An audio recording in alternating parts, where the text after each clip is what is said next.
Buenas noches. ¿Cómo estamos? No sé cómo explicar, porque yo diría que expliquemos lo que es el karma, porque todo el mundo dice, bueno, pero esto nos pasa siempre, nos pasa hace años. Y yo le digo, la Argentina es kármica, es un karma. Y el karma para el budismo es la ley de la causalidad, es decir, que producidas determinadas causas siempre se producen esos efectos. Entonces, las causas que fuimos generando a lo largo de estos últimos 8 años generan estas consecuencias. ¿Son evitables las consecuencias? No, son evitables las causas. Por eso a veces no se entendía cuando uno denunciaba tanto el tema de la corrupción en los trenes, hace muchos años, 2003, 2004, todo lo que uno iba haciendo para evitar las causas. Y también se explica por qué no tenemos protagonismo en este momento, porque esto es oportunismo.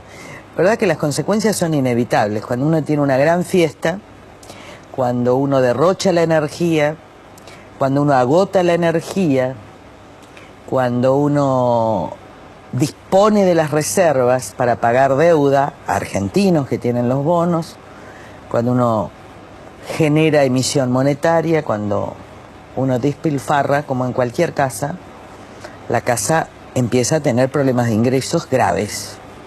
Y esto es lo que, en definitiva, y después entonces se trata de buscar dólares para comprar, porque no tenemos, y en dólares se paga la energía, y ahí empiezan a decir vamos a sacarles los dólares a la gente, y después dicen vamos a pacificar. Bueno, esta historia ya la conocemos. Digo, por lo menos yo no sé si, recién estábamos hablando de la edad, pero yo me acuerdo de Sigot, me acuerdo del Rodrigazo, me acuerdo de tantas cosas, me acuerdo del 2001, no es grave como a lo mejor desde el punto de vista moral es gravísimo, punto de vista económico quizás no, pero son las mismas palabras. Acá lo importante es entender que la Argentina repite la historia y sacar de esto alguna consecuencia. Entonces yo creo que el primer juramento interior, yo quiero hablar a la sociedad y como ciudadana, y en definitiva lo puedo hacer porque no soy una protagonista política importante, he sacado muy pocos votos, pero sigo siendo ciudadana de esta nación. Tenemos que jurarnos no repetir la historia. ¿Es posible esto? Yo recuerdo un país como Suecia, un país como Islandia, un país como Finlandia, que en la primera mitad del siglo XX tenían problemas de corrupción terribles, de alcoholismo terrible. Bueno, Suecia fue el país más nazi, incluso más que Alemania, y sin embargo pudieron salir. Ahora, esto es lo que yo hace años, 15 años llamo el contrato moral, que no es un contrato que se firma, no es un pacto entre políticos, en realidad es un estado del espíritu, un estado de la cultura, un estado donde decimos no repetimos la historia, un estado donde decimos no nos podemos dar permiso para dar tanta fiesta y después pagar consecuencias tremendas que la pagan los pobres, un compromiso de tener aspiraciones correctas, métodos correctos y de esperar, porque entonces el karma se da vuelta. Digo, no solo vas a tener prosperidad moral y prosperidad cultural, sino que vas a tener prosperidad económica. En eso consiste el desarrollo. Ahora, si usted me pregunta, ¿este es un problema de un nombre, de un presidente, de un secretario de comercio, de una presidenta? Yo le diría, sí como responsables, pero no como problema nacional. Porque acá hay democracia y hay voto. Y esto no sucede siempre. Entonces acá nosotros tenemos que tener esta autorreflexión sobre nosotros mismos. Y yo creo que hay dos enemigos, yo estoy pensando mucho y estudiando mucho, la verdad que hice casi un doctorado estos 6 meses que estuve enferma con problemas de salud, para ver, digo, qué es lo que nos encierra, y quizás esto sea una expresión de este gobierno y de otros gobiernos y de otras juventudes y también de la oposición. De la ciudadanía que es opositora. Yo creo que hay dos formas en que no podemos pensar, que son dos formas del ruido que recién hablábamos. Una es el fanatismo. Fanatismo te impide pensar. Moreno es un fanático. Moreno no piensa, actúa, y en consecuencia al actuar sin pensar, agiganta los problemas de la Argentina. Que es el caso de que la nueva fiscal, la nueva procuradora, tiene mejores antecedentes que, ¿cómo se llamaba ese señor? Que era casi un cachivache, Reposo. Pero es tan peligrosa como Moreno, es la candidata de Moreno y es fanática como Moreno, y yo creo que está en riesgo la libertad de expresión, sinceramente. Yo la voy a impugnar, y la voy a impugnar porque estuvo en la capitalización diaria de intereses, no es de izquierda, pero digo, ahí está el fanatismo. Una mujer que confunde el Estado con el gobierno, cuando un procurador lo que tiene que defender es la ley, ni al gobierno, si el gobierno viola la ley tiene que requerir y no defender a un gobierno y ser fanática de un gobierno. Y por el lado de la oposición o de la ciudadanía opositora, la bronca tampoco te deja pensar. Ahora, ¿quiénes ganan entre el fanatismo y la bronca? Gana el pasado, uno repite la historia, porque al no pensar, al no jurarse no repetir la historia, al no jurarse que nuestro Dios no va a ser el dinero, sino los principios y la conducta, vamos a repetirla. Yo creo que ahora en el presente es muy poco lo que podemos hacer, porque además el poder no nos ha dado, la gente no nos ha dado votos. Ahí vamos. Pero en verdad se ratificó la confianza en la presidenta en la elección. Así es. Esto es concreto. Así es. Es lo mismo que pasó con la Alianza. La Alianza gana, por ejemplo, en muchos distritos la elección en el 2001 en octubre, y el gobierno tiene manifestaciones públicas 2 meses después, en diciembre del 2001. Es la misma secuencia. Es Menem del 95, ¿recuerdan? A Menem lo ratifican e inmediatamente después, en el año 96, la gente, nadie lo había votado. ¿Por qué? Porque ¿qué hace el poder? El poder de turno, cualquiera sea, pone plata. Para ganar elecciones pone plata. Así como a los pobres le da planes sociales o reparte casas, a las clases medias le da dólares. Esto hace el poder. Compra con dinero el periodo antes de la elección. Arma una gran fiesta a la que asisten todos, sobre todo los que no tuvieron experiencia anterior, a la que asistimos todos, y después viene el ajuste, pero ya le diste el poder, así te engaña. En todos los periodos, en el 95, después vino la recesión del 96-97, es el tema de la Alianza, que gana y no dice nada, y después rompe la convertibilidad y va a la bancarización, es el engaño de Cristina, con esa fiesta y ese país y esa fuerza de un pueblo, que hoy muestra que tiene que pagar los costos de la energía, que no hay dinero para los sueldos, que ya no hay cajas, que se llevaron el ANSES, el Nación, el Banco Central, que fueron por la caja de YPF y ahora quieren ir por la caja del Banco Ciudad en materia de depósitos judiciales. Es nuestra historia, por eso no hacemos nada con tener bronca, hacemos mucho con pasar el puente de la historia, con no repetirla, ¿no? ¿Pero no hay aciertos en el gobierno? Yo la verdad es que a mí no se me puede preguntar eso. Es un desastre, entonces. Siempre... No, porque yo digo, ¿hay algo que usted rescata como positivo para el país? La verdad es que yo nunca rescato gobiernos corruptos.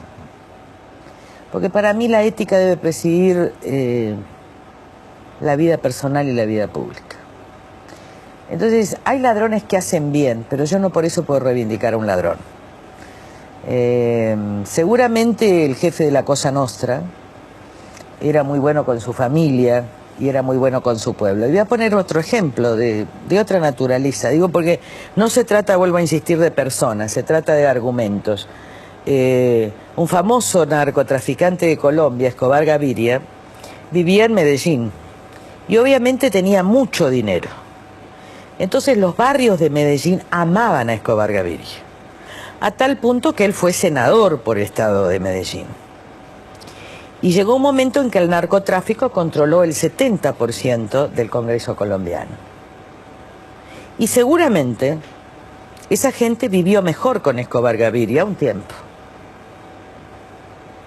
Ahora, ¿yo por eso voy a rescatar a Escobar Gaviria? Pero hay diferencias, ¿no? No. Sí, entre el narcotráfico y nuestro gobierno hay diferencias. No. Yo creo que el señor Kirchner, no Cristina, ha robado más de 10.000 millones de dólares, que se ven en los subsidios que no están, en las 50 muertes. Nosotros hemos hecho todas las denuncias, que se ve en cómo ha dilapidado y vaciado YPF en compañía de los españoles, y ahora está investigando el juez Lijo, porque el vaciamiento es de los dos. Y una cosa es ser un delincuente común y otra cosa es ser un presidente. Y a mí me parece que cuanto mayor responsabilidad, mayor deber de ejemplaridad. Así que, sinceramente lo digo, no comparto. No comparto que un país diga roban pero hacen. Ni lo compartí con los militares, ni lo comparto ahora con este gobierno del PJ. ¿Y la oposición le merece a usted alguna crítica? Mire, yo no sé qué es la oposición.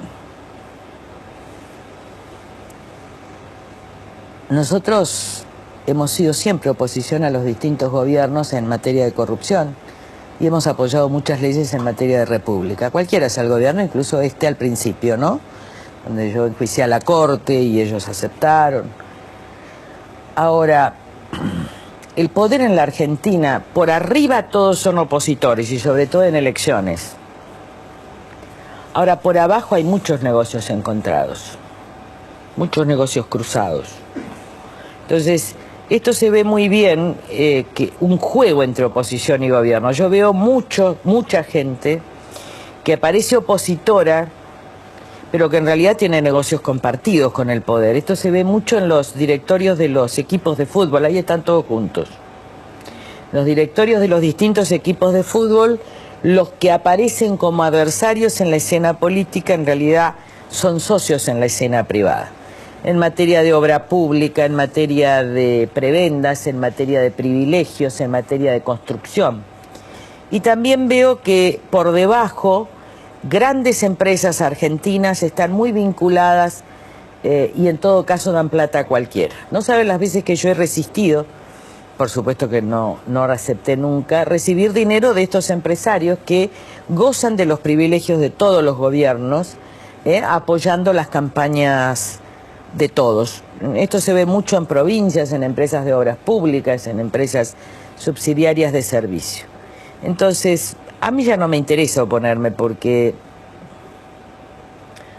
yo hice todo lo posible, se lo juro. Hicimos todo lo posible.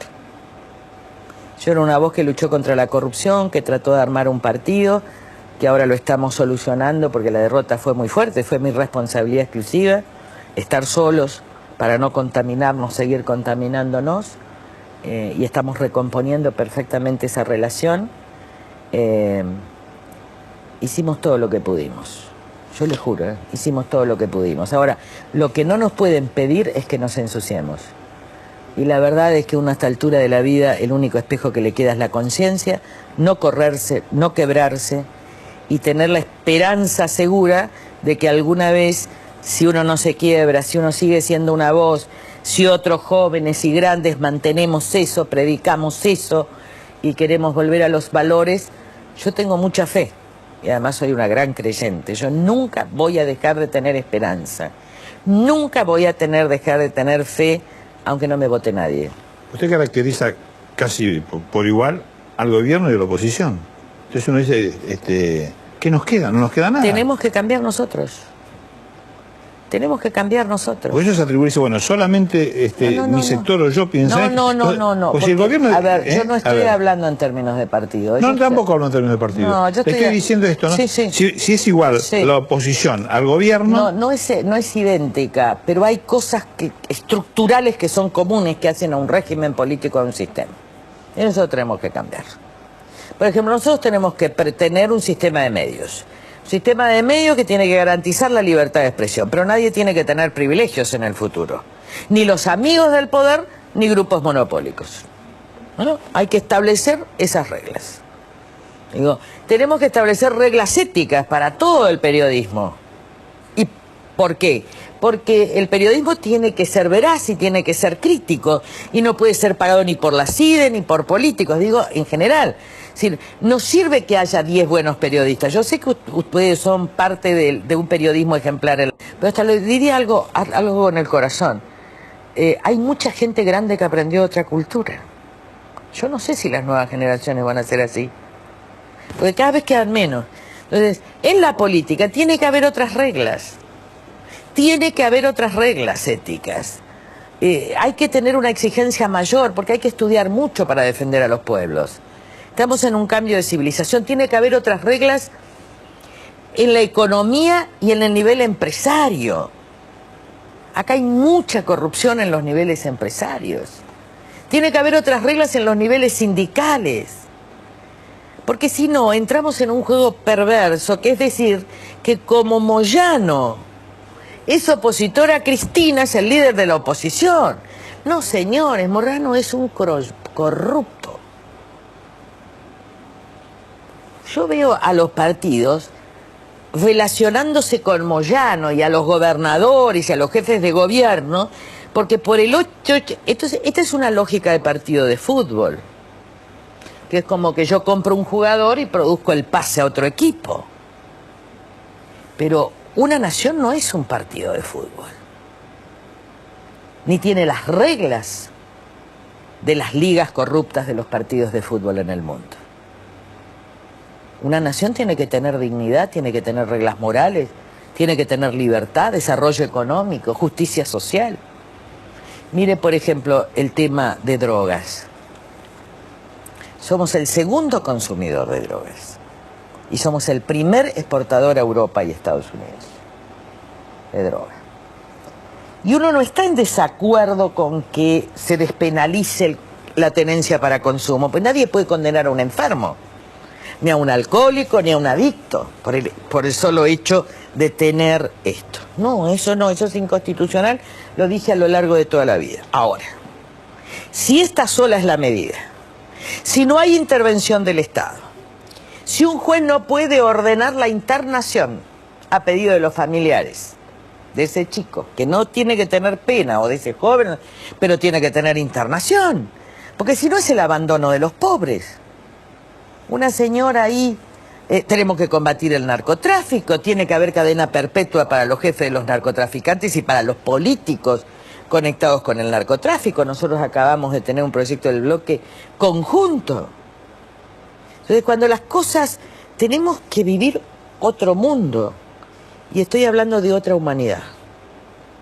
Acá o hay un nuevo humanismo en el mundo o hay barbarie, ¿eh? Estamos en un cambio de civilización. ¿Y qué es el humanismo? Son las viejas tradiciones de Confucio, de Buda, judeo-cristianas.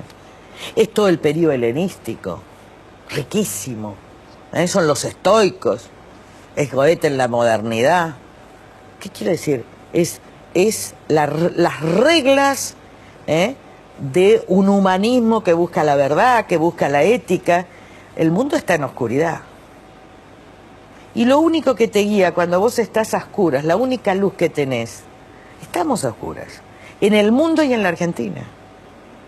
Y estamos a oscuras usted y estoy a oscuras yo, porque todos estamos en esa oscuridad de un tránsito que no entendemos. Ahora, ¿qué te guía cuando no sabes qué hacer? Cuando no tenés el parámetro de una civilización que te dice esto es bueno, esto es malo. Los principios. ¿Qué te guía? La conducta. Miren, nuestros abuelos, inmigrantes, etcétera, que también vivían en la oscuridad, eran inmigrantes, no sabían en qué país estaban, no entendían muchos la lengua. Era una oscuridad para esos inmigrantes que venían a hacer la América. Ahora, ¿cómo se guiaban en esa oscuridad? Cumpliendo la palabra, trabajando y haciendo que sus hijos vayan a la escuela pública para que sean doctores. Y la Argentina se hizo luz. Y se hizo luz porque había gente que tenía principios y entonces no se confundió en la oscuridad. Y yo creo que esta prédica tiene sentido. Que tiene mucho sentido histórico. Que nosotros tuvimos ejemplos en el pasado. Que nosotros tenemos una parte buena, todos los argentinos, maravillosa, que tenemos que rescatar. Y no estoy diciendo que me voten porque hoy no soy candidata a nada, yo reconozco mi derrota porque había que matar al mensajero, pero el mensaje quedó. Y la verdad es que a mí me gusta entregar y me gusta dar, y el mejor del negocio de la vida es dar. Yo estoy espléndida, la verdad. Nunca estuve tan bien después de curar el alma y el cuerpo como estoy ahora.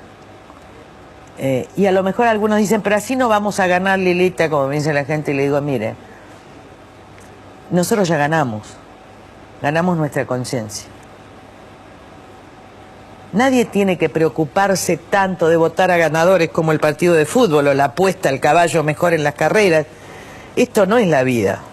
La vida es amar lo que uno debe hacer y responder a su conciencia. Y cuando eso suceda, el karma de la Argentina va a cambiar. Y yo tengo esperanza y voy a luchar por eso. Y voy a las casas y no quiero prensa, quiero el desayuno. Y estuve en un desayuno hablando, diciendo, prediquen esto. No vamos a poder evitar algunas cosas malas que nos suceden, porque nosotros las convalidamos, porque las votamos, porque no nos importó. Y entonces las consecuencias vienen. Pero sí lo que podemos hacer es no volver sobre nuestros errores. Y yo creo que lo necesitamos. Y también preservar mucho a los jóvenes. Porque hay muchos jóvenes que son kirchneristas de corazón y pueden tener una frustración muy grande. Como nosotros tuvimos, los que eran radicales con el alfonsinismo, los que eran frondicistas con el frondicismo, que digo, y hay que decirles que nosotros también nos equivocamos y que no se frustren. Que este es un camino donde nos equivocamos muchas veces, donde nos caímos muchas veces, pero donde si nosotros nos guiamos vamos a estar bien acá, vamos a estar bien regionalmente, vamos a poder expandir una cultura y vamos a estar bien en el marco del mundo que viene con la caída de Europa, porque nosotros en todo caso somos el país con mayor memoria genética de Europa. Y Occidente de alguna manera que tiene que ser revisado absolutamente en su moral, porque tuvo un desarrollo técnico por un lado, pero no el desarrollo moral, tiene un hijo. Ese hijo es América, toda América. América, en un mundo que se corre continentalmente, es el acto moderno por excelencia y es el hijo que tiene que rescatar los mejores valores de la modernidad, pero superar esos valores con todas las construcciones que tienen que ver con la ética, con la cultura, y como decía Cicerón, hagamos de esto repúblicas de dioses y de hombres. Y yo aclararía, hagamos de la gente personas. Hagamos de los consumidores personas. ¿Es una utopía? No, es una necesidad de la humanidad. La tecnología y el manipuleo, la lógica instrumental, están terminando con el planeta y están terminando con el sujeto humano. El sujeto humano es usado, manipulado, es una necesidad. Es una necesidad histórica. Y si no, yo no creo, hay civilizaciones que se caen y que es como que el mundo desaparece por un tiempo, ¿no? ¿Es apocalíptico esto? No. Después surge otro. Pero hay civilizaciones que se renuevan, que tienen capacidad. Estaba estudiando el periodo helenístico, ¿no? Yo no sé qué isla de la zona de Grecia fue muy importante en el periodo helénico. Culturalmente, económicamente, etcétera. No quiero tener un error de nombre, pero andaba cerca de Rodas, o era Rodas, etcétera. O era Micena, bueno, no recuerdo. Y no tuvieron hijos, porque disfrutaban del dinero que tenían, eran grandes comerciantes, habían sustituido al Pireo, que sería el puerto de Atenas. No tuvieron hijos, vivían del egoísmo, tuvieron dinero, tenían cultura y un día desaparecieron. Y cuando vino la invasión, desaparecieron como cultura. Esto es lo que pasa en Europa.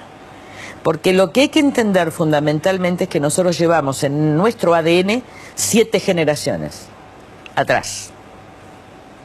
Entonces, cuando vos dejas de tener hijos de tu propia cultura,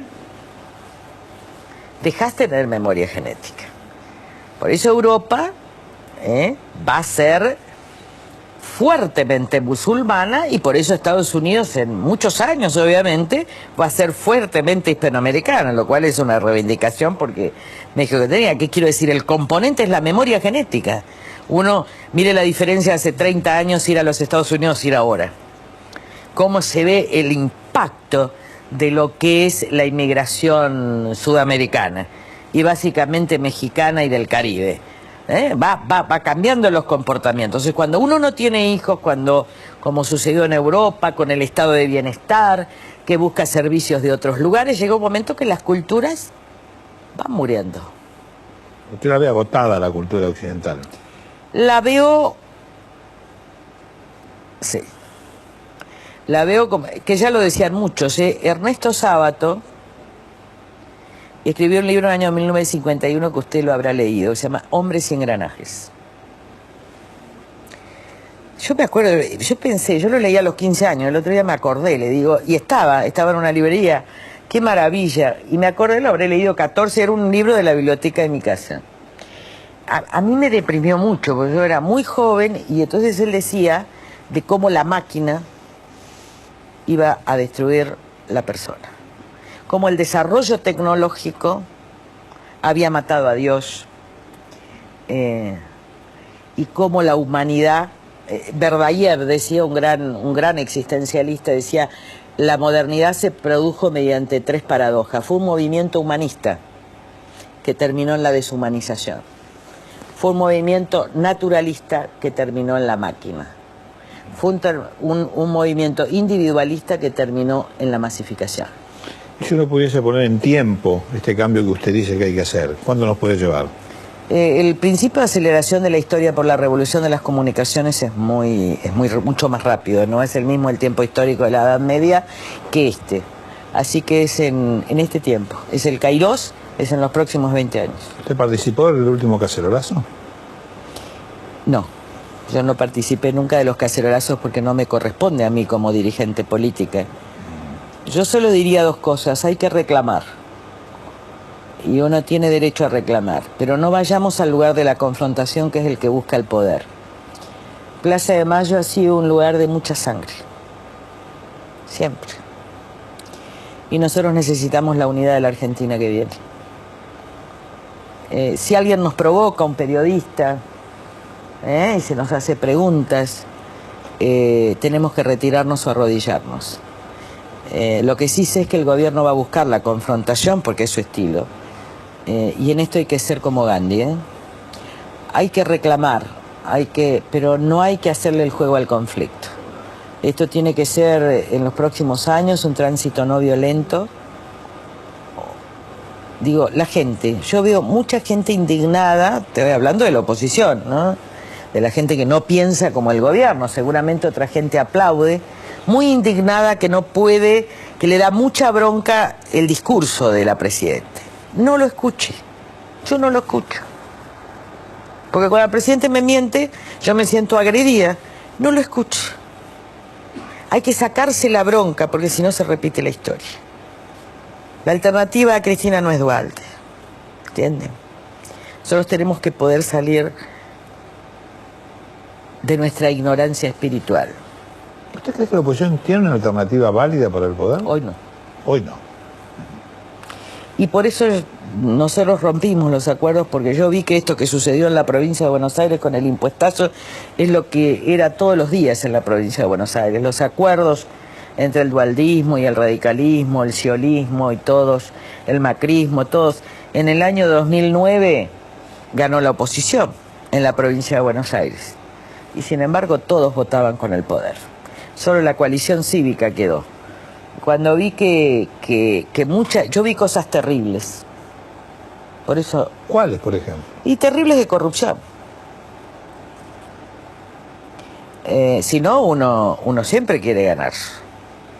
Pero yo decidí que teníamos que mantener la conducta y que esa era la estrategia para romper una cultura. Y la verdad es que me dolió mucho, yo pagué los costos. La gente no entendió, la gente me castigó duramente, pero es preferible ese costo, y que quede la posibilidad de una Argentina distinta. Por eso hay que sacarse la bronca. Y si pudiera el gobierno sacarse el fanatismo, podríamos resolver entre todos de una manera más racional los problemas. Muchas gracias, doctora. No, al contrario. Hacemos la pausa.